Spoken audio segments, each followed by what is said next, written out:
Hey everyone, Tony Sibilla with you. To my left, I believe if you're looking at him, is Scott Johnston, the one of the co-founders of Penn Sports Radio. We're going to start doing these interviews with some of the folks in the Lehigh Valley high school sports world, and we're happy to start this off with the athletic director of the Northwestern Lehigh Tigers sports group, Jason Zimmerman. Zim, great to have you here, and we wish we had some good things to talk about, but obviously we're going to be talking about what's been going on the last couple of months. How have you been doing in your family so far in the first few months here of this COVID lockdown? Tony, we've been doing well. We're safe. We're healthy.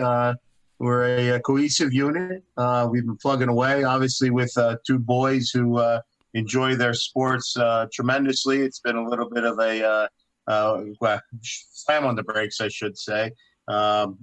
Appreciate you guys doing this. I mean, I guess we'd be talking with each other on a different level, hopefully, because I think the Tigers would have been in some district playoff championships this past weekend.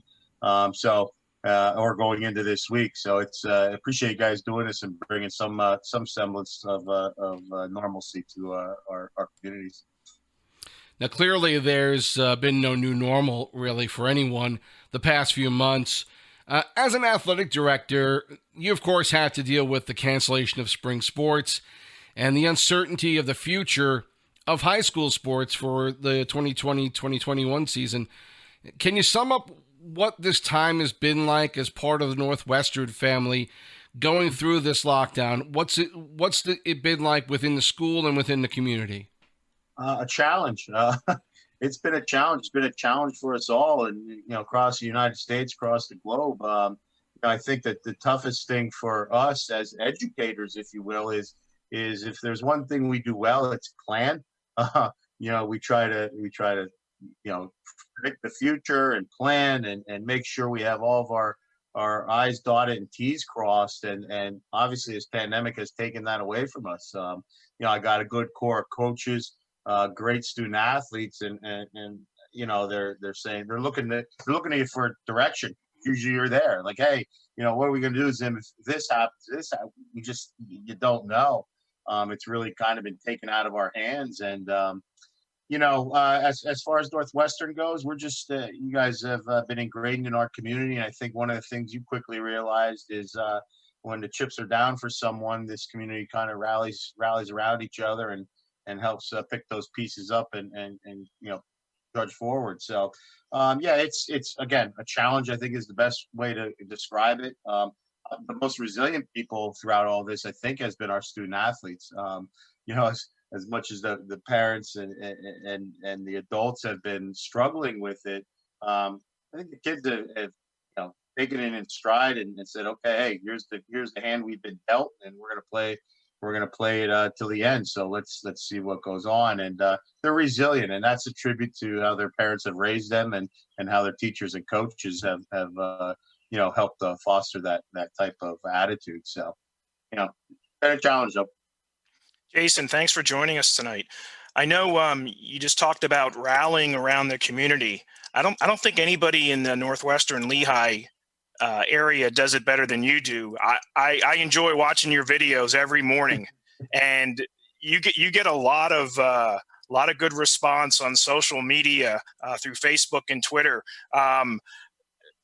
When did you decide that you wanted to do something like that? Did it just start when this whole pandemic thing really got going? Yeah, Scott, and you guys have come to know me pretty well. It's not about me. Never is about me. I hate it being about me. Basically on behalf of Northwestern Lehigh, the way I was raised by my coaches and my teachers and my parents, obviously, were when the times are tough or there's a situation, there's no better thing than to rally around patriotism. It's something we all have in common to live in this great country. I truly appreciate and thankful for those guys and gals that are fighting for our freedom. I don't have the gall to do that. As a tough guy as I may come across as, I mean, those guys, those are true heroes and the true tough guys and girls, men and women defending our country. So, I wanted to provide some type of semblance of order. I mean, you don't have athletics. Okay, what am I going to do? I'm used to going, not only with my job, but then, going and coaching, volunteer coaching at the youth level. When that comes to a sudden stop, you need to find something. So, it was just one small piece that I could give back, dabble in a little electronic media, if you will. It's amazing what you can do with a cell phone.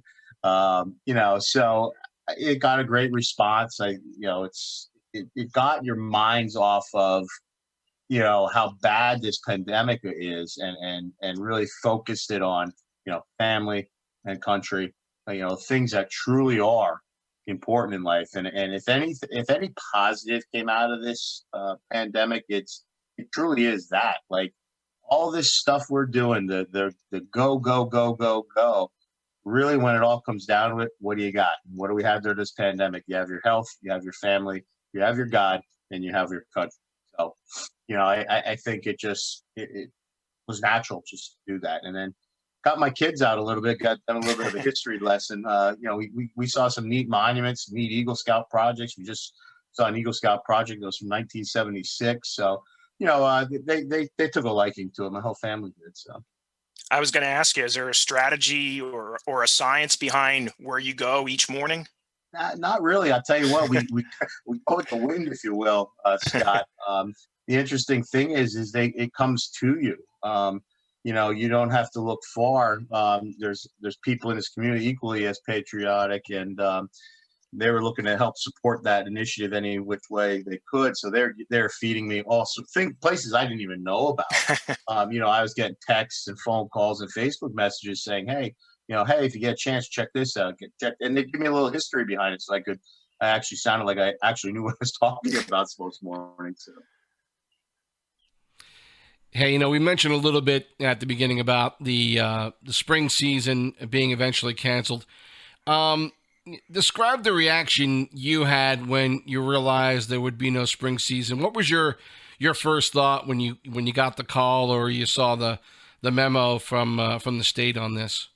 Yeah, at that point in time, Tony, I kind of was able to put the pieces together and really speculate. It didn't take a degree in engineering or mathematics to kind of look at that data and say, man, I don't see a path for this. Especially the way that the cases were just, it was like a domino effect. So right. It was crushing. It was a crushing blow. And not for me selfishly, but listen, sports is a major piece of a portion of a lot of people's lives. They, a lot of the things we've learned, growing up was on the field or on the court or on the baseball diamond. It's to just have that, something I don't want to say taken for granted, but something that you've come to expect to have each and every day, all of a sudden done. Right. It was shock. It was a state of shock. I still don't know if I've fully, it was kind of like, wow, this happened. And it was like, boom, like you couldn't, it's not like it's a snowstorm or a snowstorm that's going to come and drop, 2 feet of snow the first week of April. That you can plan for. You can adjust schedules. You can look at extending deadlines. This was something, there was no end in sight. There's still not an end in sight. And I think that's the toughest thing to deal with, especially as planners. You have to basically sit and wait, and I think the frustrating thing right now is, no matter where you're at, this is now turning into a political argument. And it's like, you sit there and one of our players just went down to Florida to play in a baseball game down in Florida this weekend. But, we sit here in the Commonwealth, and I'm not saying right, wrong, or different. I'm the last guy to be making those decisions. We're sitting there, especially in Lehigh County, still in a red phase. Right. Here's the bottom line, that the most important thing that I have lived through this believing throughout this whole pandemic is I don't want to see anybody lose their life, and I don't want to see anybody lose their business. So trying to balance that out is, I'm glad I'm not those guys making those calls.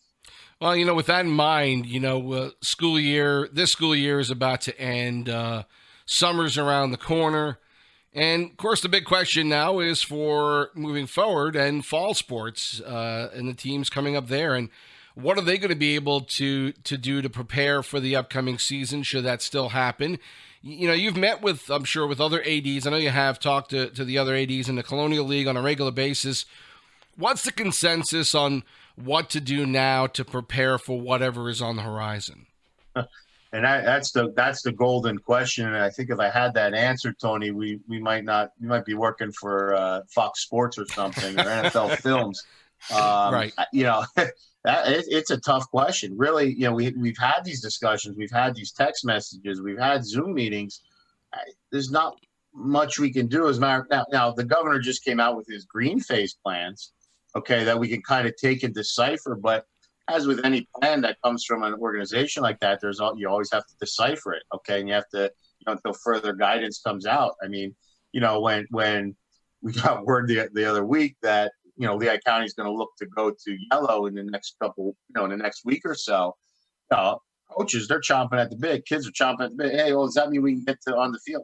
Like, no, it doesn't. We'll be, you know, I guess when we get to green, we can start doing some workouts and things like that. But under the governor's plan, you know, I don't see a return to practice and sport and competition until, for high school, that is. And again, I hope I'm totally wrong.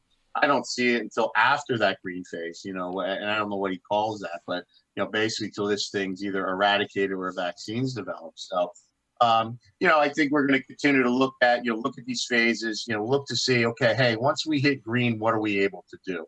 Right. And they changes weekly. You know, really, you know, things come out. I think he's opening up restaurants. I saw to outdoor right. Dining. Mm-hmm. You know, that's new. You know what I mean? That originally was just going to be meant for green. I think he's changed that a little bit. So right now, to be 100% honest with you, I think a lot of the ADs are you know, helping their principals try and plan these graduations and things. Right. Jason, I was looking at my calendar today and noticed that the opener for high school football is exactly 3 months away from today. You'll be hosting Tamaqua, another one of our partner schools. With this pandemic that we're currently in right now, how important is it for our area here in Lehigh County to go to that green phase by, say, the end of June? Because I know July 1st is the earliest that any student athlete can get on a high school campus. So we'll move to the yellow phase next Friday, June 5th, and then hopefully by the end of June we'll be in the green. Do you see a light at the end of the tunnel if we're able to get to that green phase by the end of June? Yeah, I do. You know, and again, you know, even so some of the things we've been doing now, and they're obviously not the same, is, you know, a lot of these teams they're having Zoom workouts every 3 days a week. Coach Snyder's leading their kids in calisthenics and, you know, plyometrics and things like that via Zoom. It's very well attended.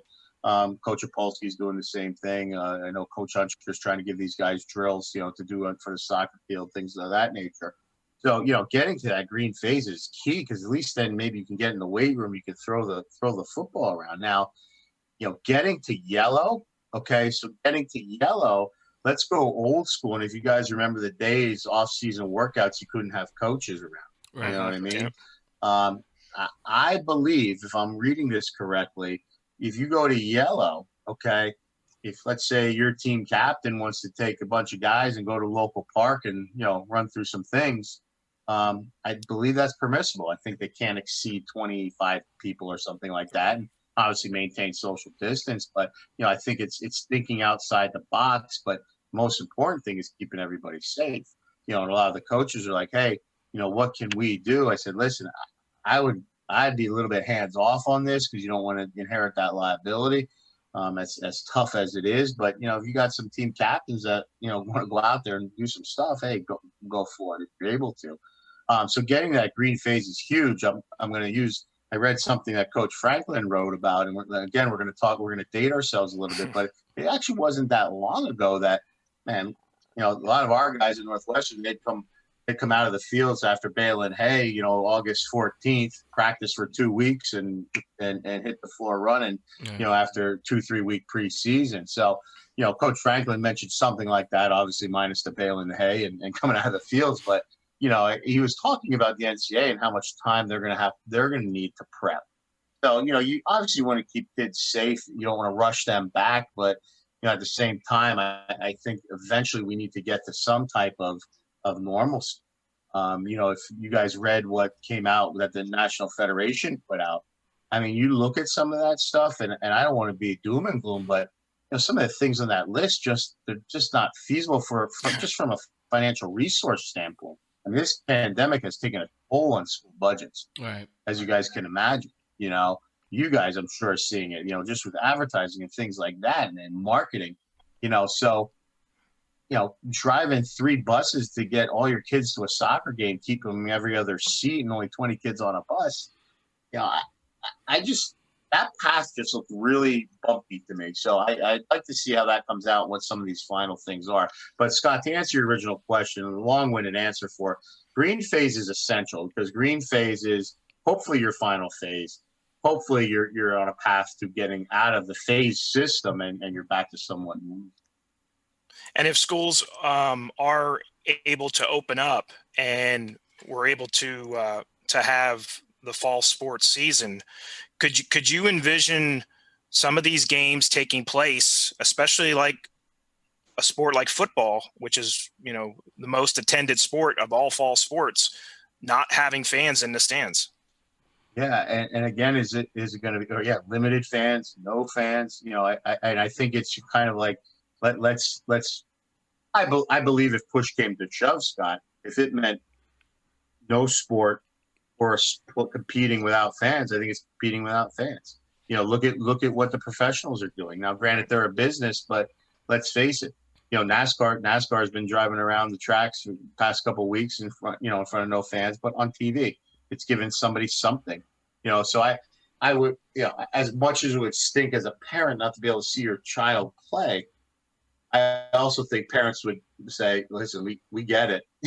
We get it. We don't, we'll sacrifice not being able to see them for their opportunity to compete. And just to elaborate on that, Jason, with us in the media, with Penn Sports Radio, and just the tons of media coverage that we have here in the Valley, what type of precautions do you think local media will have to take if they are allowed to, come and broadcast a football game or a soccer game at these high school facilities? Yeah, I don't, obviously, and you guys are good at it anyway, because you need camera angles and everything like that. But it's hey, if instead of interviewing me 3 foot apart, we're interviewing 6 foot apart, or you just got to watch that stuff, wiping down your equipment. Obviously, mm-hmm. I actually think if things play out the way it let's say it's right now, okay, and we open up with all of these restrictions, I think media is going to be a huge partner, even a more important partner, because you guys are going to be able to provide the action with if you're restricting fans, guess where they're going to turn? Right. You know what I mean? Yeah. I don't know what the ratings were for that. I didn't watch it because I'm not a big golf fan, but I don't know what that ratings were for that that golf challenge that we had. What was that? Tom Brady and Manning and Mickelson. So I'm sure, but people needed to feed that that hunger to see something. So I think you guys are going to be in really good shape. And we're going to, a lot of people are going to rely heavily upon you to deliver that need. And as far as, you guys are pretty self-sustaining. You guys are kind of behind the scenes anyway. So, I just don't know what type of precautions necessarily, other than, listen, we're not going to be right there. You know what I mean? Right. Hey, you talked a little bit about the players wanting to get back out there for sure. And I'm sure the parents would like to see them get back out there as well. But has there been any concern brought to you from parents of student athletes about what's going to happen moving forward? Is there going to be any kind of precaution? Or obviously parents are always concerned about their kids, but what's been the commenting from the parents? How do they feel about what they think might happen moving forward with their kids playing sports? Right. So the story I'm going to share, and it didn't relate to high school. Right now you're dealing with, people that want to get back to it. People like think, okay, hey, let's get on with things. We're not hearing from as openly the folks that are concerned about this stuff. If you got somebody battling they have a pre-existing condition, or somebody with that's fighting cancer at home, we don't know enough about this yet. We don't know about who's a carrier, who's not.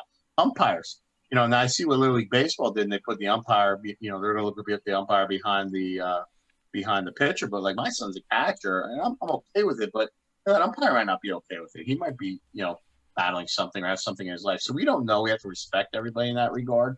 But what I'm going to say, this was back in April. I'm going to say April. Obviously, I coached baseball, midget and knee-high level, and I have the opportunity to sit on that executive board. And there was a lot of talk about it, and a lot of parents were reaching out at that time saying, listen, even if there is a season, I know you guys are trying, I don't think I want my kid to play. And you got to respect that. So, Sure. Yeah, I think those questions are going to come out, Tony, big time, saying, okay, whenever it's just not going to be saying, okay, here we go. Here's what we're going to do. We're going to have to say, provide some assurances like, hey, let's compare it to skin diseases in wrestling. Okay. Because sometimes you have that. Sure. You have a plan saying, okay, all right, let's say we got 2 or 3 kids that come down with a skin infection. Right. Okay. Here's our plan, parents. We're going to disinfect even more. We're going to do this. You're going to require to take a shower each and every time you step on and off the mat. Things like that. So you're going to have those assurances in place, I believe, because I do believe people are going to be concerned. And look, a lot of contact sports. We got football coming up. I'm not sure how you keep it that sterile playing football. That's going to be a nightmare. I read. This was about probably 3 weeks ago. University of Connecticut, their president was talking a little bit about opening sports up again, and he point blank said, he goes, listen, really the only thing we're going to be able to offer is golf. I think golf, cross country, and tennis. I mean, yeah. Where else can you assure or guarantee that social distancing? I think the science with all this is going to come into play. I'm seeing things here and there. I haven't been able to confirm sources, but our adolescents, our teenagers, our kids, carriers, are they carrying this? Is it living on surfaces? Mm-hmm. It's just so all over the place right now. And I'm not sure they know, because it's just it games boom. So they need to really study this. And I think they'll come out with some reasonable conditions. I mean, just look at schools. Look what some of these, desks 6 feet apart. What? Hey, Scott, you're familiar with Emmaus. How are they going to do that in a school that size? Yeah. So I think all those things are variables. But yeah, Tony, absolutely. I don't see returning to anything without something, some type of plan to stop any spread or do what the best you can to protect people. Even getting back in the weight room, what's that going to look like? I think you're going to schedule times. I think you're going to have to wipe down the equipment after every use, things like that. Jason, I know we didn't have a spring sports season, but what are some of your best memories from the 2019-2020 Northwestern Lehigh athletic programs, beginning back in the fall and then looking at the winter sports season? I think the fall was self-explanatory. I mean, it was a historic moment in our school's history. I don't want to sound pompous, but it didn't surprise me with this group of student athletes. They work hard to set goals, and they kind of don't let anything get in their way of those goals. Winter season, I thought we competed. Always proud of our kids going out there each and every night and doing the best that they could. I think we were expecting some big things in the spring, and unfortunately, we'll never know. You can't even mimic that on a MLB or anything like that, and do it virtually. So, overall, I think the sentiment every year, Scott. I mean, the wins are nice. The kids we got coming through our programs are just amazing. Our coaches work extremely hard. I'm so proud of what they do. And they've been team players throughout this whole thing. And, fortunately at and I'm sure it was similar other places, but, when we had that shutdown, kids weren't forgotten. Okay. They stayed in touch. Coach Perino, Coach Zimmerman, Coach Groller, Coach Janda, and Coach Opolsky all stayed in touch with those spring sport athletes and kind of helped them through that whole process. And they helped each other. Let's face it. We're in the kid business, and the kids help us through a lot of that. And you really have to feel for those spring student athletes and coaches and parents. I know the baseball team had really high aspirations this year with a lot of pitching back. I believe the boys lacrosse team they won 6 games their first season. They were entering their second season. The girls lacrosse team I believe they didn't win a game in their first season, but they had some high aspirations heading into their next season. And you have a pretty strong feeder program up there, I understand, with lacrosse. So you know how that sport is just taken off in the Lehigh Valley. And it's a shame that neither the boys or the girls lacrosse teams had an opportunity to play this spring, along with baseball and softball and track and field. Yeah, you mentioned our feeder programming. We are as successful as we have been mainly because of that. And we have a great relationship with them. And let's face it, they're your future. So the more people you have on board, the easier it becomes to transition them into solid teams throughout their career at Northwestern Lehigh. So, yeah, again, Coach Jano was really bummed. Coach Opolsky really bummed, talking about lacrosse. They did. They had some high expectations. They had a new field to play on. So it's tough, but they've taken it in stride, and we'll reconvene and look again towards spring 2021. Zim, thanks for coming on. We appreciate you spending some time with us, and we hope to see you soon. Keep those videos coming every day. Everyone's enjoying that in the Lehigh Valley. I know a lot of people have commented on it, and let's hope that we get to watch some football, hopefully with a crowd come this August. Yeah, something, and I appreciate this setup. The last time we interviewed, you had me on hard breaks, and you know me, I have the gift of gab. So, I like this scenario. And guys, thank you for all you do. I know you guys are going to be covering our golf open, our Tiger Football Golf Open. So we appreciate all that, all the advertising you're doing for that event too. So everything you guys have done throughout the year is a great partnership. Never believed it would be what has become when Scott emailed me to reach out to approach me about this. And again, and the guys that sponsor Penn Sports Radio, obviously I know you appreciate them, but the schools do too, because the more we can get these kids recognition and these programs recognition, the better. And thank you for all you guys are doing. I really appreciate what you're doing for amateur sports. And that's the Booster Club golf outing for the football team on June 19th. And Scott and I will be out there broadcasting live for that as well. So tune in for that. And good to see you again, Zim. Scott, we will be doing more of these coming down the road, my friend. We will. Jason, thanks for your time. Stay safe, you and your family, and hopefully we'll see you soon. All right, guys. Take care. That's Jason Zimmerman from Northwestern Lehigh. And thank you for tuning in today on Penn Sports Radio. We'll have more of these coming up down the road, so stay tuned.